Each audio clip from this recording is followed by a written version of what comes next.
अभी मैसेज दिया, कुछ ऐसा मैसेज जो एक रज़िया नहीं, क्या लग रहा है कि कई रज़िया इसमें शामिल हैं?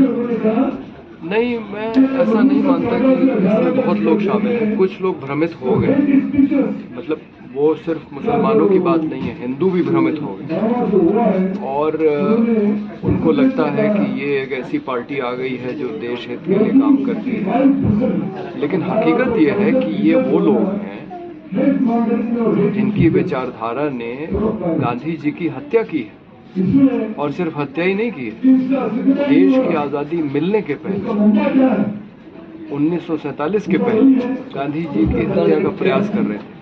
अब आप सोचिए कि देश को आज़ादी नहीं मिली है और आज़ादी के आंदोलन के सबसे बड़े नेता को आप मारने की कोशिश कर रहे हैं, तो आपको क्या कहा जाएगा। तो ये विचारधारा, इसने हमेशा देश को बहुत नुकसान पहुंचाया है और हमेशा हिंसा का रास्ता अपनाया है और ये देश को हिंसा के रास्ते पे ले जा रही है। जिस तरह की घटनाएं देश के अंदर हो रही हैं, तो इस देश के लिए ये विचारधारा ठीक नहीं है और हमारा मानना है कि जो हिंदुत्व के नाम पे जो राष्ट्रवाद की एक धारा आ गई है, जिसने लोगों को भ्रमित कर दिया है और लोगों को ये लगता है कि ये देश हित में ये पार्टी काम कर रही है, इसके बारे में लोगों को ठीक से समझना चाहिए और इसको खारिज करके ऐसे दलों का साथ देना चाहिए जो कम से कम इस देश को, इस देश के संविधान के रास्ते पे ले चले। क्या इस देश को बचाने के लिए क्या इंडिया को लाना ज़रूरी होगा? बिल्कुल, बिल्कुल अगले चुनाव में बिल्कुल लाना ज़रूरी है और मेरी पार्टी बहुत छोटी पार्टी है, सोशलिस्ट पार्टी, लेकिन हम इंडिया के साथ हैं आने वाले चुनाव। आपकी कौन सी पार्टी है? Socialist party India. सर, पहले बीजेपी हिंदू मुस्लिम को काट करती थी, अभी देखा जा रहा है कि सनातन धर्म को लेकर के काट खेला जा रहा है और उसकी सियासत की जा रही है, इसको क्या कहिएगा? जी देखिए, बीजेपी हिंदू वोटों के ध्रुवीकरण के लिए ये कोशिश करती है दिखाने की कि दूसरी पार्टियां हिंदू विरोधी हैं। तो जब स्टालिन के लड़के उदयनिधि ने कहा कि सनातन धर्म खत्म होना चाहिए, वो उसने इसलिए कहा था क्योंकि जाति व्यवस्था हिंदू धर्म का अभिन्न हिस्सा है।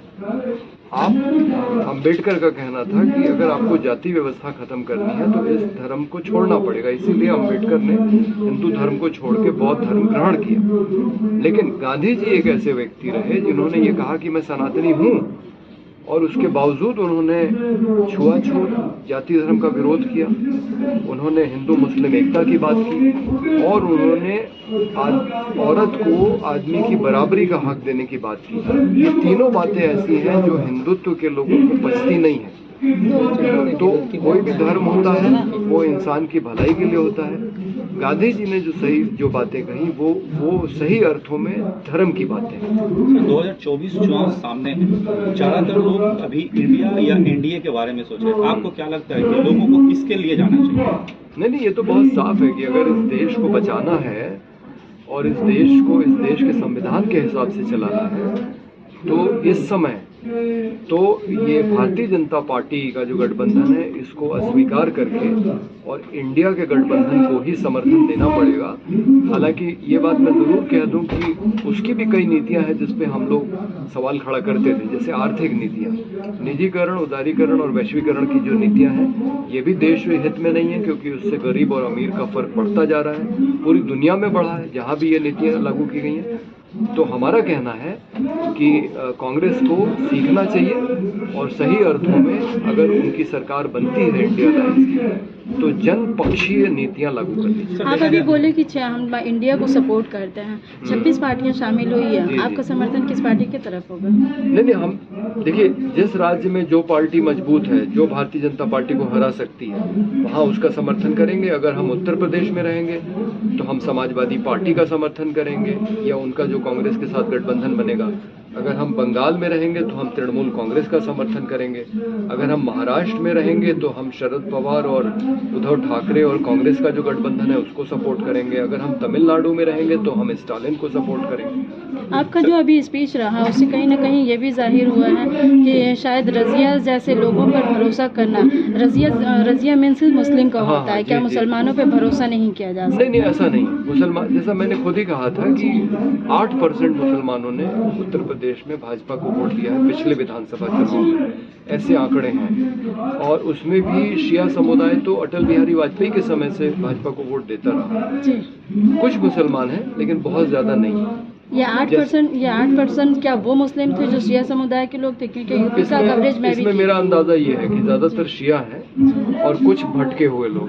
सर दूसरी तरफ देखा जाता है कि कांग्रेस जैसी पार्टी चाहे यूसीसी बिल हो या वुमेन रिजर्वेशन बिल हो, वो सिर्फ सोचती रहेगी, लेकिन बीजेपी ऐसी सरकार है जो कोई भी बात रखती है तो उसको पूरा करती है। जैसे यूसीसी बिल लाई, वुमेन रिजर्वेशन बिल लाई, तो आपको क्या लगता है कि इन बिलों से जनता का फायदा होगा या पार्टी सिर्फ अपना सियासत करना चाहती है? नहीं, ये तो सिर्फ सियासत के लिए कर रही है। अगर भारतीय जनता पार्टी को आने वाला चुनाव हारने का डर न होता तो इतना जान लीजिए कि महिला आरक्षण बिल नहीं आने वाला था। और अभी भी देखिए उसमें उन्होंने पेंच फंसा दिया है कि पहले डिलिमिटेशन होगा, पहले कास्ट सेंसस होगा, उसके बाद ये विमेन रिजर्वेशन बिल जो एक्ट बना है ये लागू होगा। तो ये सेंसस तो इन्होंने कराया नहीं, क्योंकि इन्होंने कह दिया कोरोना हो गया।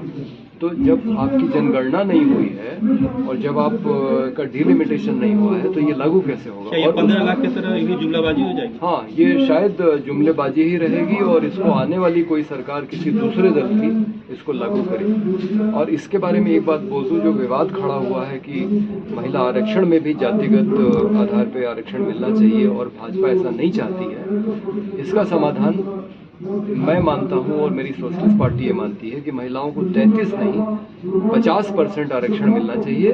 और जो भी आरक्षण है वो आधा आधा औरत और मर्द में बांट दीजिए। जैसे अगर अनुसूचित जाति को आप 14.5% का आरक्षण दे रहे हैं तो उसमें 7.25% मर्दों को दें और 7.25% आप औरतों को दें।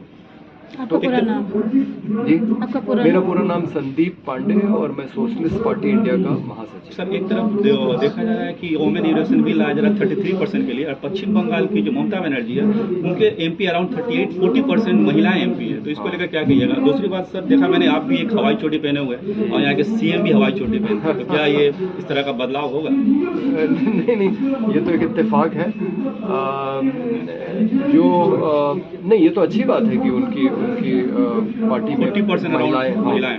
और यही चीज़ देखिए पंचायत के स्तर पे भी हुई है। पंचायत में आरक्षण तो सिर्फ 33% है, लेकिन जहाँ जहाँ पंचायत की व्यवस्था मजबूत हुई है महिलाओं का प्रतिशत 33 से ऊपर चला गया। इसका मतलब स्वाभाविक रूप से अगर चीज़ों को होने दिया जाए तो निश्चित रूप से महिलाओं का प्रतिशत 33 से ऊपर जाएगा और मेरा मानना है 50 तक जाना ही चाहिए।